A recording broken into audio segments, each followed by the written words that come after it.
ఓం శ్రీ సాయినాథ. మానవ విద్యుత్య ధర్మం. మానవ జన్మని విలువైనదనియు దానికి ఎప్పటికైనాను మరణం అనివార్యమైన గ్రహించి మానవుడు ఎల్లప్పుడూ జాగరూకుడై ఉండి జీవిత పరమాది సంపాదించుటకు యత్నించవలననియు ఏమాత్రం అశ్రద్ధ కానీ ఆలస్యము కానీ చేరదు. తలో దానిని సంపాదించుటకు యత్నించవలేను. భార్య చనిపోయిన వాడు రెండో భార్య కొరకు ఎంత హాతురత పడినో, తప్పిపోయినా యువరాజు చక్రవర్తి ఎంత వెదుక యత్నించినో అటులనే విసుగు విరామం లేక రాత్రింబాలు కృషి చేసి ఆత్మ సాక్షాత్కారము సంపాదించడం, బద్ధకము అలసతను కునుకుపాట్లు దూరం వచ్చి అహోరాత్రులు ఆత్మ ఎందే ఉద్యానము నిలపవలేను. ఈ మాత్రము చేయలేనిచో మనము ప్రసుఫలం అగుదము. తక్షణ కర్తవ్యం మన ధ్యేయము త్వరము ఫలించు మార్గం ఏదనగా వెంటనే భగవత్ సాక్షాత్కారం పొంది సద్గురుకు వద్దకు ఏగుట. ఆధ్యాత్మిక ఉపన్యాసాలు ఎన్ని వినినప్పటికీ పొందినట్టదియు ఆధ్యాత్మిక గ్రంథములు ఎన్ని చదివినానో తెలియనట్టు దగును. ఆత్మ సాక్షాత్కారం సద్గురు సంపాదించుచే సులభము పొందవచ్చును. నక్షత్రములు అన్నీ కలిసి ఇవ్వలేని వెలుతురు సూర్యుడెట్లు ఇవ్వగలుగుచున్నాడు, అట్లనే ఆధ్యాత్మిక ఉపన్యాసములు గ్రంథములు ఇవ్వలేని జ్ఞానమును సద్గురు విప్పి చెప్పగలడు. వారి చర్యలు సామాన్య సంభాషణ వలె మనకు మౌన ప్రబోధములు, శాంతి, క్షమ, వైరాగ్యములు, దానము, ధర్మం, మనోవేదములు స్వాధీనమందించుకొనుట, అహంకారము లేకుండుట మొదలుగల శుభలక్షణాలు వారికి ఆచరణలో చూసి భక్తులు నెరవేర్చుకొందురు.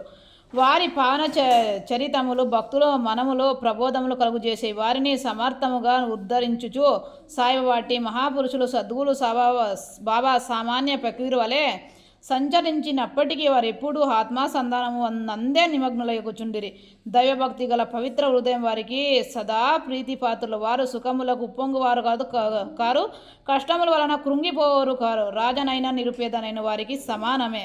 తమ దృష్టి మాత్రం ముష్టివాణి చక్రవర్తి చేయగల శక్తి ఉన్నప్పటికీ బాబా ఇంటింటికి తిరిగి భిక్షమునెత్తేవారు. వారి భిక్షాటం ఎట్టిదో చూద్దాము. బాబా యొక్క భిక్షాటనము. షిరిడి జనులు పుణ్యాత్ములు. ఎందుకనగా వారి ఇండ్ల ఎదుటనే కదా బాబా భిక్షకుని వలె నిలిచి అమ్మ రొట్టె ముక్కు పెట్టు నడుచుచు దాన్ని అందుకొనుటకు చేసేటివాడు.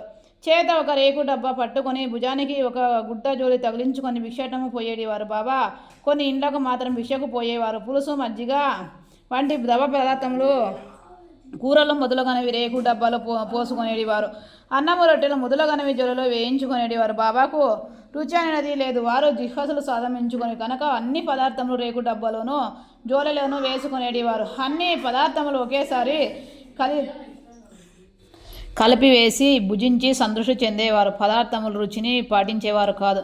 వారి నాలుకకు రుచి అన్నది లేనట్లే కనిపించుచుండేను. బాబా భిక్షకు యొక్క పద్ధతి కాలనీయము లేకుండేను. ఒక్కొక్క దినము కొన్ని ఇండ్ల వద్ద మాత్రం భిక్షము చేసేటివారు. ఒక్కొక్కసారి 12 సార్లు కూడా భిక్షకు వెళ్ళేటివారు. భిక్షలో దొరికిన పదార్థములు అన్నిటినీ ఒక మట్టి పాత్రలో వేసేవారు. దానికి కుక్కలకు, పిల్లలకు, కాకులకు విచ్చలవిడిగా తినుచుండేవి.